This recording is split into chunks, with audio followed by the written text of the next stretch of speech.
this video, we're going to go from this to this using that and checking the code out with this. So I've had a misfire on this car, and to find out which exact coil it is, I've installed the torque app. Also I've used Forescan, and I've got another OBD2 reader that is self-contained that I use occasionally. So to find it, we go in here to fault codes. So I need to replace the number 8 coil pack, which is what I'm going to do, and hopefully that'll fix it. Okay, first thing we're going to do, is cover up the fender. But after that, pop these 3 out right here and get this cover off. Number 8 is back here. Fire order goes 1, 2, 3, 4, 5, 6, 7, 8.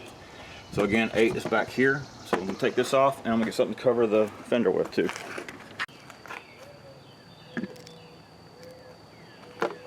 Okay, so I'm going to pop these off.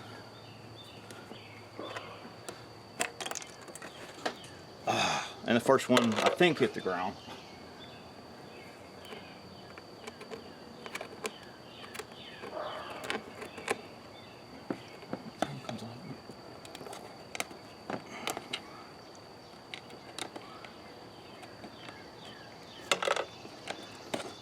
It's always good to have a kit of these available too, which I do have, in case I can't find that one.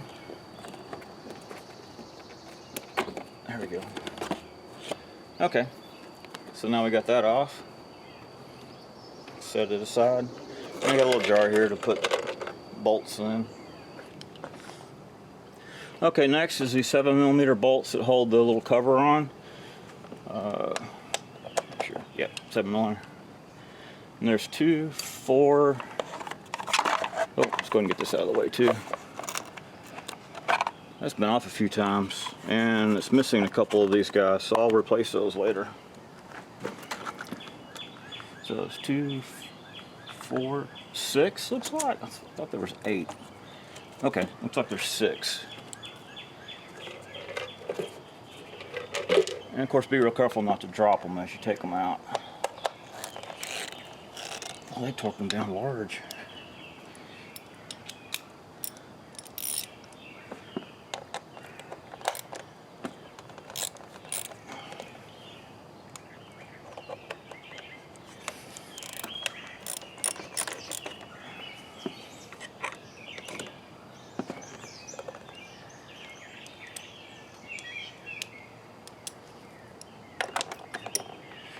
I can already tell it's going to be fun.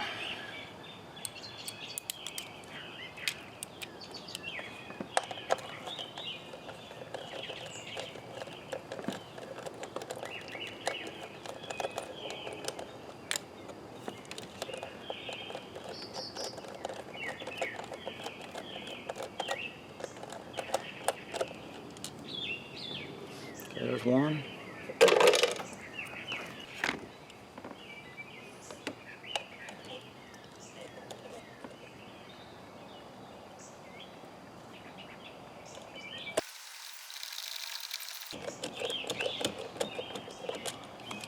Whoa. I think I'm going to move this out of the way too.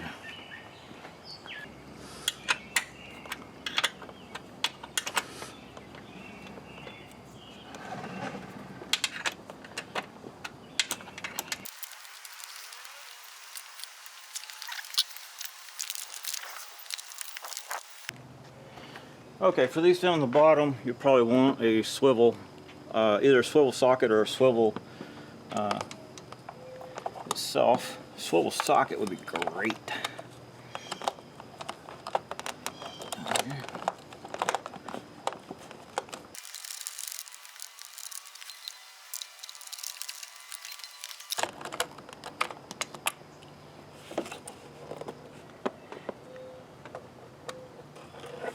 Got that one out.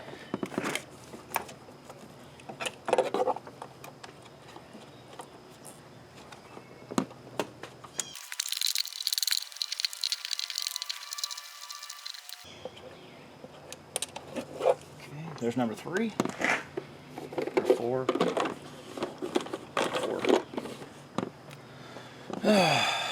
These last two are fun.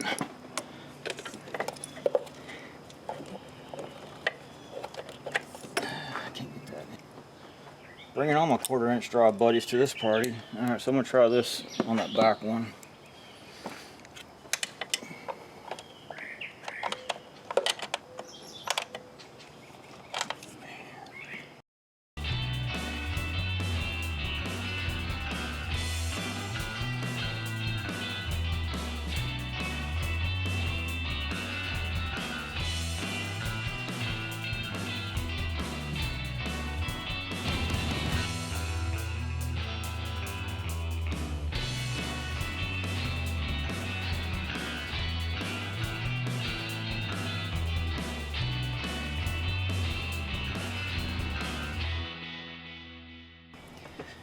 So I gave up on the back bottom bolt, and we'll come back to that one in a little bit.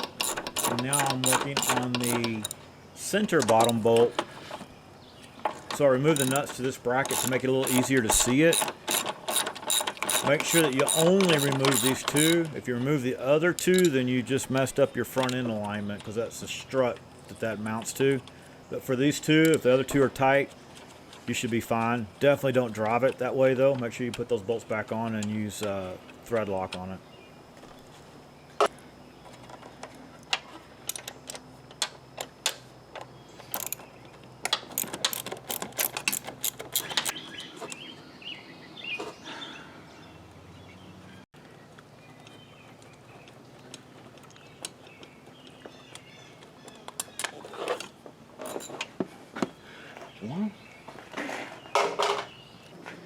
Now for the back one, I'm going to try a 7mm wrench on it. There's not much room because of the brake booster back here.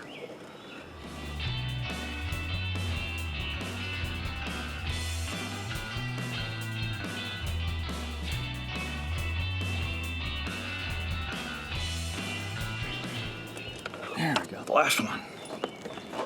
So for the back one, 7mm ratcheting wrench would probably be perfect.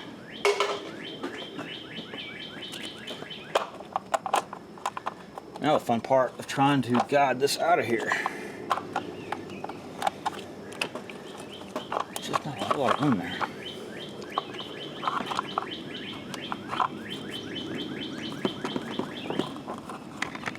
Break that. There we go. Finally got that out. Now next is just simply taking off the coil pack. I'll show you this one because I can get to it a little easier. There we go. Take off that screw right there. Then the coil pack just pops out. And from the looks of things, I've had my two middle ones done. Something to check for are these are notorious for the head gaskets leaking, as is most dual overcam motors, and getting oil into that area down there. Mine's bone dry, so thankfully all I have to do is replace the coil pack. So next I'll take it off. Oh, and unplug it too, of course. There's the plug right there. But that's the one I'm actually going for. I believe it's a 7. You know, I'll check on the easy one first. Yep, it's a 7mm as well.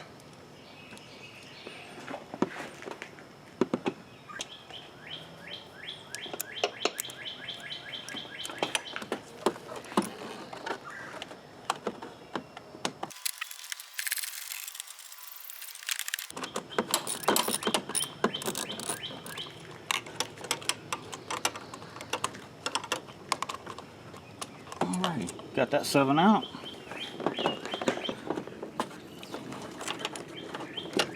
There we go.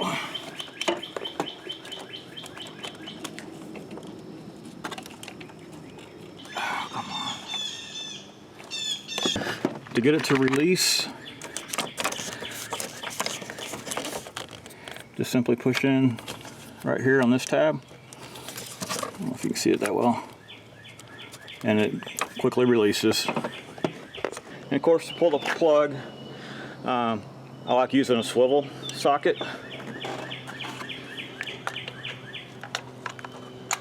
Push it down there like that.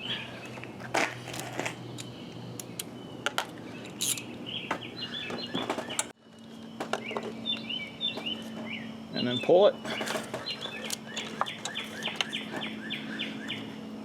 And then of course reverse and reinstall. Put some anti-seize on the spark plug when you put it back in there and torque it down to. And now in with the new one. There'll be a link to this in the description and that little clip package I was telling you about for the plastic pieces. There we go. Oh, and dielectric grease. Next, always like to put dielectric grease around it. This keeps it from arcing. Gonna put along the boot here. See, it's got some from the factory right there.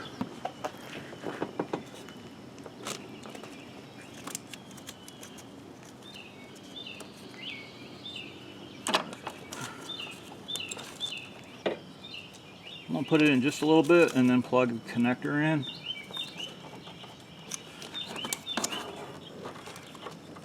I think.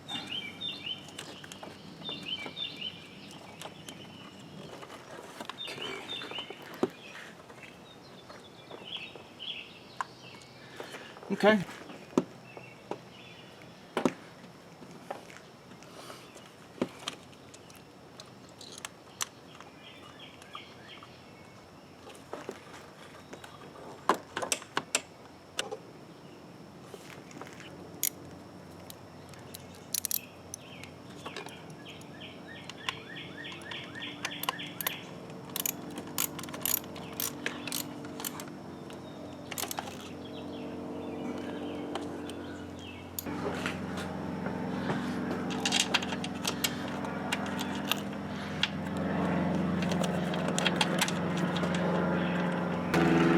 And before buttoning everything up, I like to start it up, check it out, then button everything up, make sure everything's clear.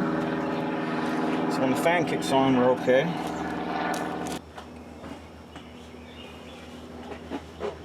Just drop that down.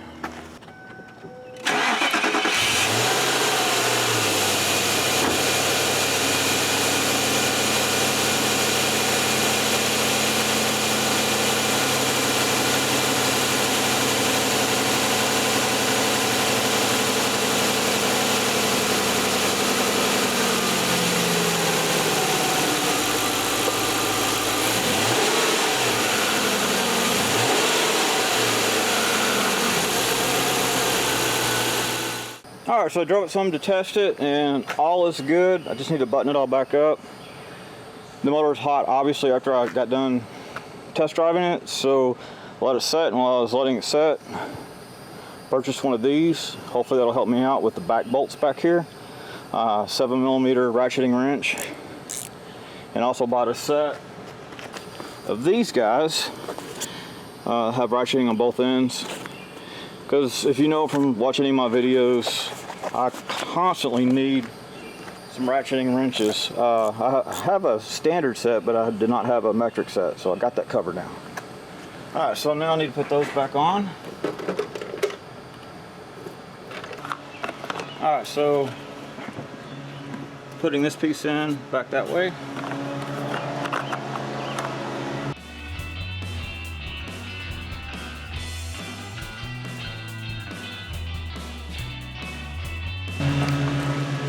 Okay, then make sure it sits flat, that the wires are all out of the way when you put the cover back on it. And preferably to have the engine cool too.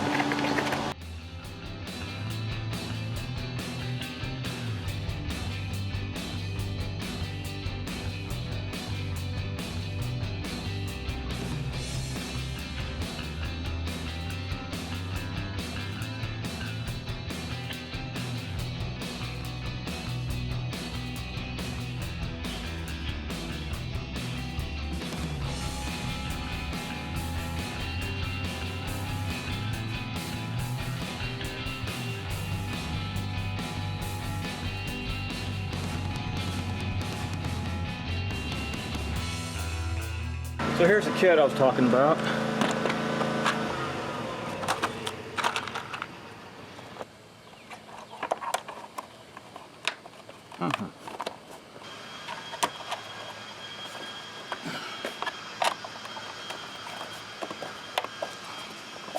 There we go.